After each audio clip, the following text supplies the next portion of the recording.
We got some more breaking news overnight in the Bryan Kohberger case. Apparently, another of Bryan Kohberger's relatives has come forward and spoken about Bryan Kohberger's guilt and involvement in the quadruple homicide of Kaylee Goncalves, Madison Mogen, Chapin, and Xana Kernodle. We're going to go into this and much more.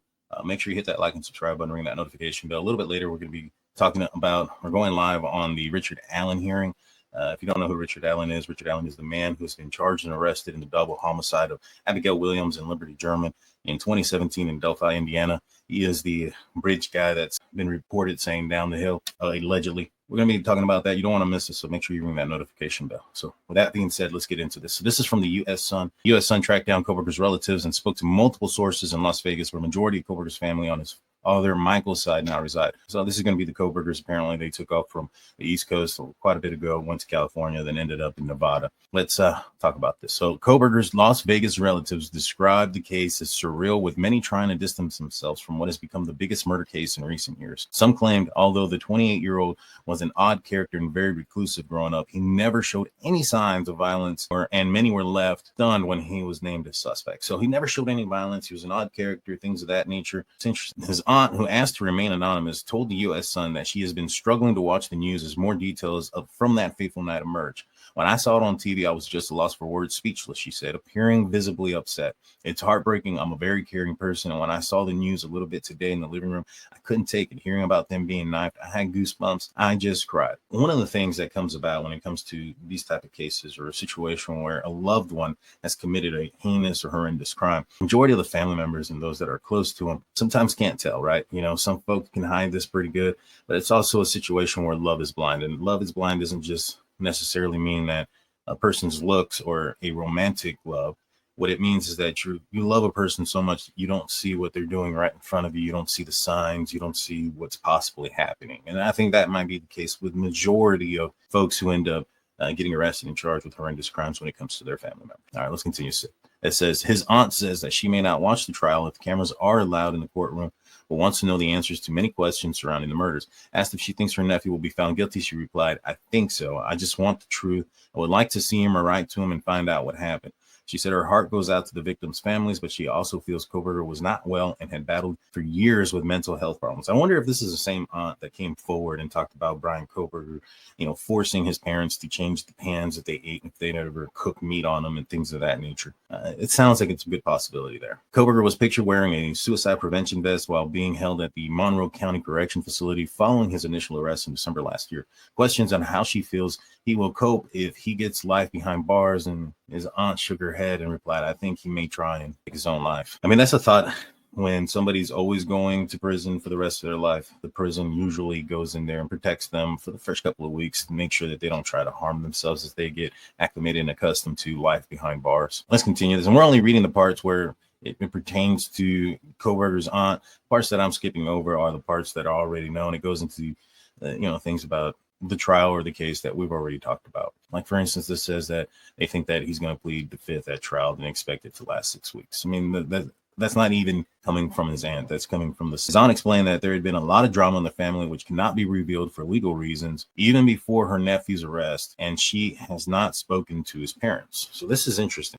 Initially I would say, all right, a lot of drama even before his arrest, family drama. All right, those things happen. But she says they cannot be revealed for legal reasons. Is it a gag order type of reason? We know, and like I mentioned at the top of the show, that another one of Kohberger's relatives has come forward. Well, this isn't the first one that has come forward. Allegedly, Bryan Kohberger's sister had came forward after the incident. It says here, and this is from Daily Express US, accused killer Bryan Kohberger's sister feared her brother was involved in the murder of the 4 university students and searched his car before police were able to. And this was one of Kohberger's older siblings grew increasingly suspicious of his behavior when family gathered to spend Christmas together, sources told NBC's Dateline. Her suspicion grew so great, at one point, several family members searched Kohberger's white Elantra or possibly evidence of the crime. I spoke a little while ago referencing a possible informant. In fact, there was a whole news article saying that Steve Goncalves was getting close to speaking to an informant or somebody who may have witnessed something or have information. And we did a video on that. We explained that we think there's possibly 2. There's the DoorDash driver who self-reported that they were in the area and who was around the incident at 4 a.m. just before the murders occurred. That person was in the area at the house dropping off, items. And the other person, Kohberger's sister, she came forward and expressed some things. In my opinion, it seems like she talked. So if those end up being the situation, you have, Kohberger's family coming forward and explaining their thoughts about his guilt. It doesn't look good for Bryan Kohberger. All right, let's continue this. It says that she has been told they are devastated and their worlds turned upside down, and she was initially advised by other relatives to stay silent about her nephew. They are Christians, very religious, she added. Having flown her nephew and his family over to Las Vegas a handful of occasions when he was younger, she described him as a shy and troubled teenager. She claims she was aware of him suffering depressive episodes and was told he was on medication, although she is not sure what he is prescribed by the doctors. To me, he was humble and quiet. I didn't see any violence in him, she said.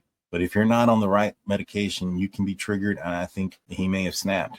And so going into more about the possible motive of why Bryan Kohberger committed this. Now, we go back into what he was happening in his life at the time of the incident. He was apparently losing his job as a TA. He wasn't being thought of or being brought on as a volunteer and intern police officer with Pullman Police Department. That's been confirmed that he didn't get the job twice. And he was having problems with students at Washington State University, including having problems with Professor Snyder, which led to an altercation. So all these things were going negative in his life.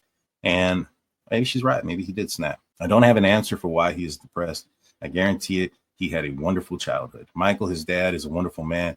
He was a janitor, and his wife is a beautiful woman. She's a teacher, and they worked at the same school. And the last paragraph here is called drug taking. I flew Bryan and his family out a few times. Once I told Bryan I would show him all around Vegas, but the odd thing was he stayed in the house. She said he was suspected of taking drugs at the time.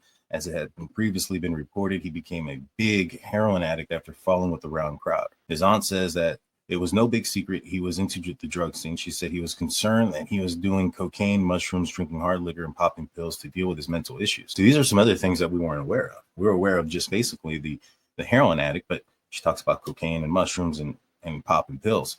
There's been a question about, Bryan Kohberger was up that night at 2:47 a.m. That's when he turned his phone off in Pullman. He turns his phone back on outside of Moscow at 4:48. Now he drives an hour loop or whatever and doesn't get back into Pullman until 5:37, 5:40ish. He's back in Moscow at 9 a.m. and then in Clarkston, Washington at 12 or 11, and doesn't get back home until 8:30 p.m. So depending on what time he went to sleep, depending on what time Bryan Kohberger woke up Saturday morning, the 12th, or what time he went to sleep, or if he went to sleep throughout the day, if he woke up that morning of the 12th, stayed awake, turned his phone off the following morning at 2:45, and isn't home until 8:30 in the afternoon, could there be some sort of drugs related to keep him awake, even if he didn't commit the quadruple homicide? We have to also add that in there. During this long drive that he was taking, he is suspected and alleged to have committed a quadruple homicide. If he did that and he had that adrenaline rush and dump, I feel that he would have been extremely tired after the incident. I'll let you come up with your own decisions on whether you think that he was possibly or not possibly on any type of medication or drugs during the commission of the crime. Let's continue this. She hoped that he had gotten clean and believed he had an interest in criminology, as others in his family studied forensics, and some of his uncles have military background.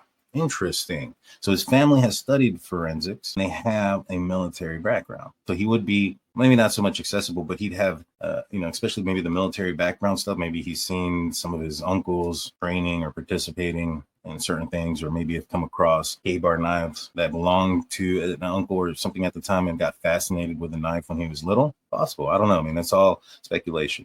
Former friends have previously spoken out to the alleged he sought to be the alpha among his pals, struggling with his weight during his younger years. He later reportedly got into kickboxing and became a vegan, while friends claim he got more aggressive as he got in shape. His aunt says she hadn't seen her nephew in more than 5 years before his arrest. He'd been left shaken by the details that emerged since and feels for his immediate family. Kohberger's parents and two sisters, Amanda and Melissa, have shown support for him and believe he is innocent, as they are cooperating with law enforcement. So they're saying that he's innocent, but they're also saying they are cooperating with law enforcement. Could this be also the other source, maybe the informant, maybe the person, the witness that has been speculated in this case that has come forward and spoke about something? Maybe. I mean, let's think about that. If there was a witness or an informant that pointed to the direction of Bryan Kohberger, then they wouldn't need the IGG. They wouldn't need to develop, his history. They would have only needed to go and pull something out of his trash, and which is what they did to other people per the defense's paperwork. They had gone and pulled out a cigarette butt secretly, right? They wouldn't need to do all those things if somebody pointed to Kohberger, unless the informant came forward not knowing who Kohberger was at the time that they saw Kohberger, or the person's information came post-incident and they are connected to Kohberger and not the victim. The DoorDash person saw somebody in a white Elantra, they saw a male and they can identify them, but didn't know who they were, didn't know that it was Bryan Kohberger per se. And they came forward and they were given a lineup after his arrest, or even after his arrest, they came up and said, hey, I saw that guy out there. That's a witness that would go for the prosecution towards or against Bryan Kohberger. And if you had somebody like, for instance, one of Bryan Kohberger's sisters who come forward and say that, Bryan Kohberger is acting weird and was saying some weird stuff, or whatever the case may be, and that to the point where they searched his car, that's post-incident several weeks later. The words that she was stating and the things that they were claiming didn't come out until obviously after his arrest. But could they have been made before his arrest? Is it possible that, one of his sisters called law enforcement when she arrived in the Pocono Mountains and started to witness Kohberger acting funny? I mean, that's a good possibility. And she calls it in and says, hey, my brother is from that area, drives a white vehicle. He's over here wearing gloves, acting weird. We suspect him of being the guy. He's cleaning the crap out of his car. Those things are also possible. So we'll find out in trial. We'll find out soon enough. There's a court hearing here in a couple of days, weeks or so. We'll get more information. As more things break down, we'll send them to you. So make sure you hit that like and subscribe button. If you're still here and not subscribed, I don't know what you're waiting on. Just subscribe already. We'll see you guys later. Peace.